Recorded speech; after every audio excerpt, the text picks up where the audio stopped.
દેશભરમાં છેલ્લા ઘણા સમયથી E20 પેટ્રોલને લઈને વિરોધ થઈ રહ્યો છે અને હવે આ મામલે જે રાજકીય પાર્ટીઓ છે તે પણ મેદાને આવી છે। કોંગ્રેસથી લઈને આમ આદમી પાર્ટી સુધી E20 નો વિરોધ કરવામાં આવી રહ્યો છે અને આ વિરોધની લહેર જે છે ગુજરાતમાં પણ પહોંચી છે। ગુજરાતમાં આમ આદમી પાર્ટી દ્વારા E20 પેટ્રોલને લઈને વિરોધ કરવામાં આવ્યો હતો, પરંતુ એવું બન્યું કે જે ટાઉન હોલ પર તેઓ કાર્યક્રમ રાખવાના હતા એને તાળા મારી દેવામાં આવ્યા। ત્યારબાદ આમ આદમી પાર્ટી દ્વારા હોલની બહાર જ કાર્યક્રમ રાખવામાં આવ્યો અને બાદમાં સરકારનો બરાબરનો ઉધડો લેવામાં આવ્યો। આખી ઘટના શું છે તેના વિશે વિગતે ચર્ચા કરવી છે। નમસ્કાર, તમે જોઈ રહ્યા છો ચક્રવાત ન્યૂઝ, હું આપની સાથે અહેમદ।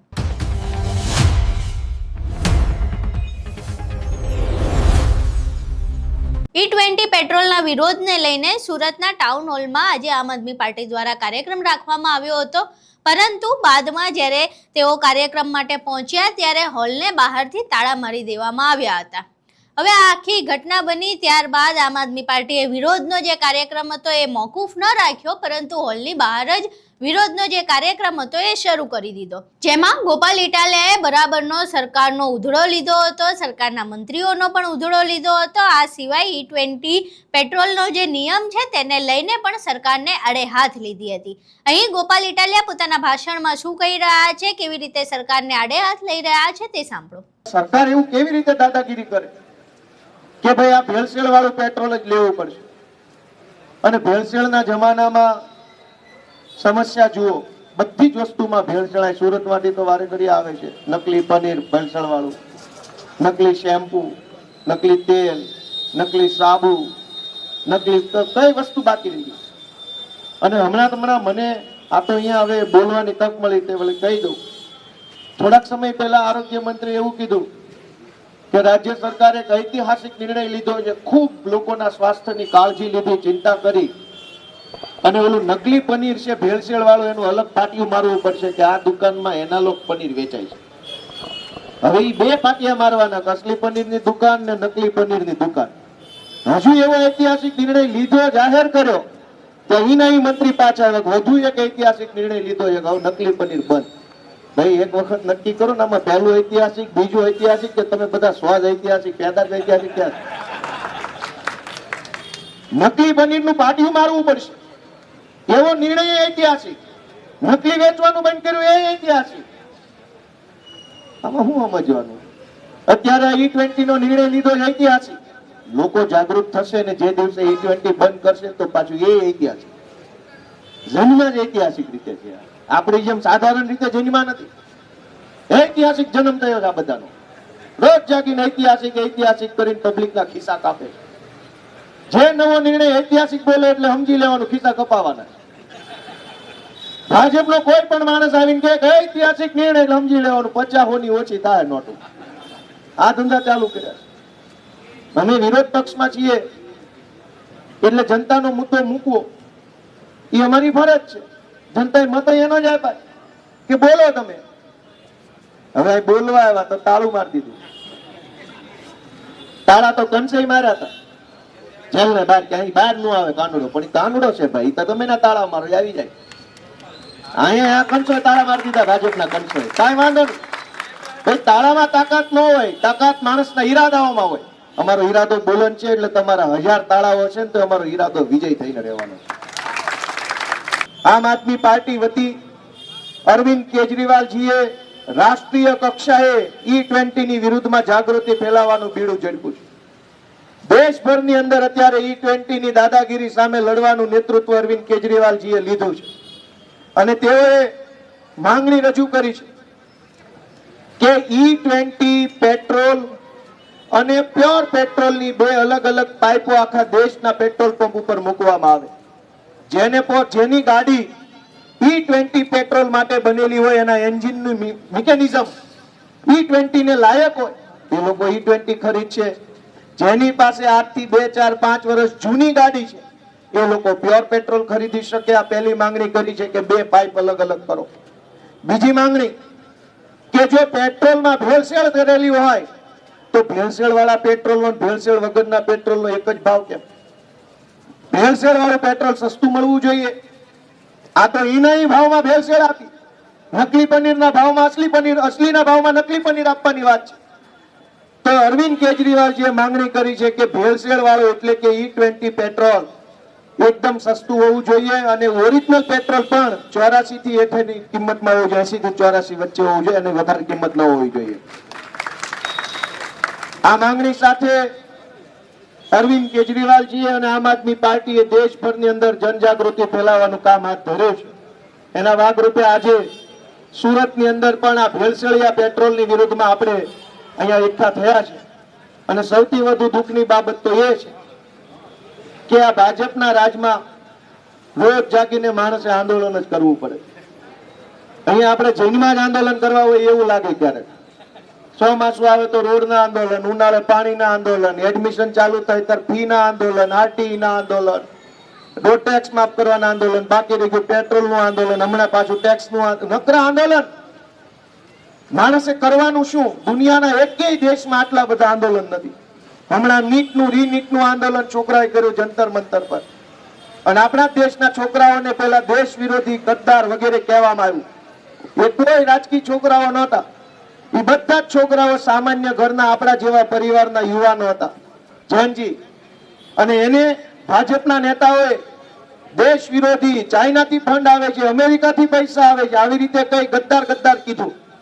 અને ગઈકાલે જ મોહન ભાગવતે RSS ને એવું કર્યું, કહેવું પડ્યું કે આ લોકો દેશપ્રેમી છે, ગદ્દારો નથી, આપણા જ છોકરાઓ છે, આની વાત સાંભળવી પડે. કા ભાઈ, રાજીનામું દેવું પડ્યું એટલે હવે છોકરા હારા લાગ્યા. પહેલા જયારે રાજીનામું માંગવા બેઠા તો કે ગદ્દાર છે, ચાઇનાથી પૈસા આવે, ઉડીને આવે. ઉડીને આવતા હોય તો સરકાર ભાજપની છે, બોર્ડર પરથી આવતા હોય તોય સરકાર ભાજપની છે, બેંકમાંથી આવતા હોય તોય સરકાર ભાજપની છે. પૈસા કોઈ પણ રીતે દુનિયાના કોઈ દેશમાંથી ભારતમાં આવે, હવાઈ માર્ગે આવે, દરિયાઈ માર્ગે આવે, જમીન માર્ગે આવે તો સરકાર તો ભાજપની છે. વળી અમિત શાહ તોય તે તમે એવું કેવી રીતે આપણા દેશના છોકરાઓને ગદ્દાર, દેશ વિરોધી, સોરસ ફંડ, ડીપ સ્ટેટ. આપણે બધા જાગવું પડશે. અને જાગો એવી માંગણી સાથે હું બધાને વિનંતી કરું છું, ગુજરાતના આખા લોકોને, કે પોતાની કિંમતી અને ગમતી ગાડીએ બચાવી હોય તો આપણે બધાએ આ ભેળસેળ વાળા E20 પેટ્રોલની વિરુદ્ધમાં અવાજ ઉઠાવવો પડશે.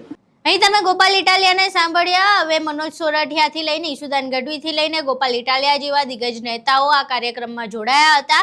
પોતાના ભાષણો પત્યા ત્યારબાદ તેઓ મીડિયા સમક્ષ હાજર થયા હતા અને મીડિયામાં ઈસુદાન ગઢવી તેમજ ગોપાલ ઇટાલિયા શું કહી રહ્યા છે તે સાંભળો.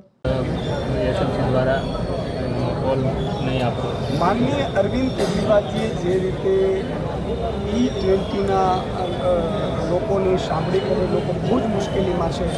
આનાથી ગાડીઓ ખરાબ થાય છે, એન્જિન ખરાબ થાય છે, મહામૂડી લઈને એ લોકોએ પેટ્રોલની ગાડીઓ વસાવી છે. ત્યારે માનનીય અરવિંદ કેજરીવાલજીએ આંદોલનની શરૂઆત કરી, ટાઉન હોલ કર્યો, લાખો લોકો જોડાયા, ઇતિહાસ બન્યો.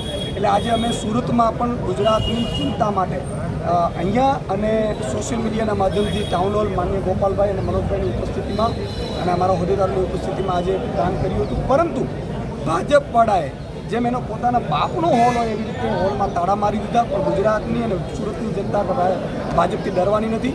અહીંયા અમે પટાંગણમાં આજે ટાઉન હોલ કાર્યક્રમ કર્યો છે, લોકોને જોડ્યા છે, લાખો લોકો અમારી સાથે જોડાયા છે ગુજરાતમાં.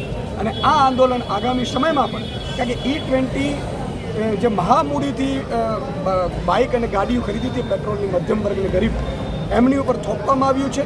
તો યા તો 84 રૂપિયા પેટ્રોલ આપો, કારણ કે તમે ભેળસેળવાળો પેટ્રોલ બનાવો છો, E20 નાખો છો, અથવા તો તમે ફરજિયાત ના કરો. અમેરિકાના દબાવમાં ભાજપ નરેન્દ્ર મોદી આવી ગયા છે એટલે ફરજિયાત કરે છે E20, જેના કારણે કરોડો નાગરિકો અત્યારે પરેશાન છે. 30 કરોડ નાગરિકો છે અને આ E20 જ ભાજપને આ દેશમાંથી હટાવશે. કારણ કે 30 કરોડ નાગરિકો પોતે રસ્તા ઉપર નહીં આવી શકે, એનો અવાજ કોઈને કોઈ બનશે, પરંતુ મતદાનના દિવસે આ 30 કરોડ નાગરિકો એના પરિવાર સાથે ભાજપ વિરુદ્ધ મતદાન કરશે. અને એટલા માટે આ E20 એ ભાજપની ઘડો ભરવાની એક સ્કીમ છે. અને મને લાગે છે કે આગામી સમયમાં પણ, આજે અહીંયા પરમિશન નથી આપી સુરતમાં, અમે આગામી સમયમાં પણ ગુજરાતની જનતા માટે E20નું આમ આદમી પાર્ટી આંદોલન ચાલુ રાખશે અને આગામી સમયમાં પણ ટાઉન હોલ કાર્યક્રમ કરવામાં આવશે. ભાજપની નરેન્દ્ર મોદીની સરકારે લોકોના વાહનોની અંદર ભેળસેળવાળું પેટ્રોલ ભરવાની દાદાગીરી ચાલુ કરી છે.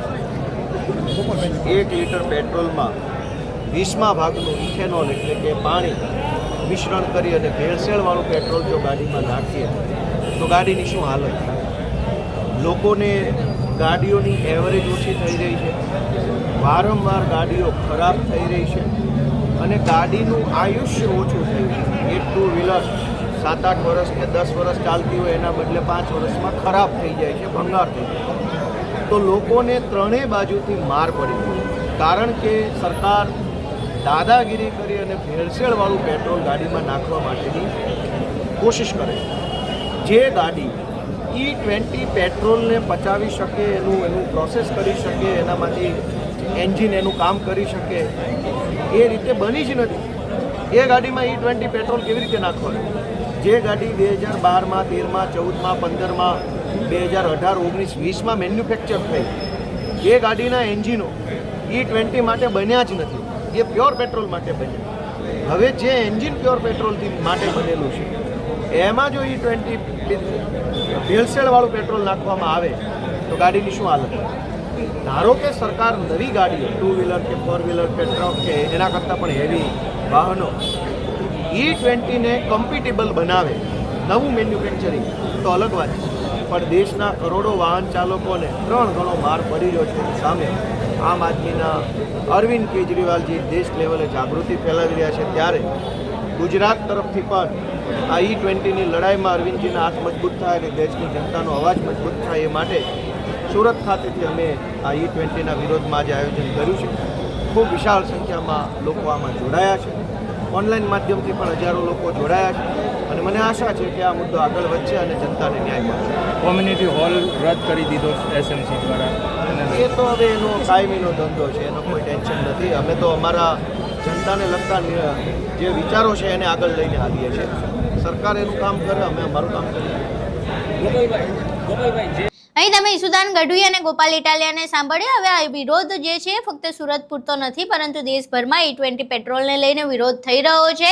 આ સિવાય સોશિયલ મીડિયા પર પણ તમે ઘણા મીમથી લઈને વિરોધના પોસ્ટર્સથી લઈને રીલ્સ સુધીના વિડીયોઝ જોતા હશો, કારણ કે જે આ E20 પેટ્રોલ છે એને લઈને ઘણા લોકોના ગાડીઓની જે છે માઇલેજ ઘટી રહી છે, એન્જિન ખરાબ થઈ રહ્યા છે, અને લઈને જે યંગસ્ટર્સ છે એ પણ આ મામલે વિરોધ કરી રહ્યા છે. હવે ગુજરાતમાં પણ આ મામલે વિરોધ શરૂ થયો છે, પરંતુ ગુજરાતનો આ વિરોધ ક્યાં સુધી પહોંચે છે? આમ આદમી પાર્ટીએ આજે કાર્યક્રમ કર્યો, એ કાર્યક્રમ મોકૂફ રહે એ માટેના પૂરતા પ્રયાસો કરવામાં આવ્યા હતા, પરંતુ તેમના પ્રયાસો નિષ્ફળ ગયા છે, જેના દ્વારા પણ આ પ્રયાસો કરવામાં આવ્યા હતા.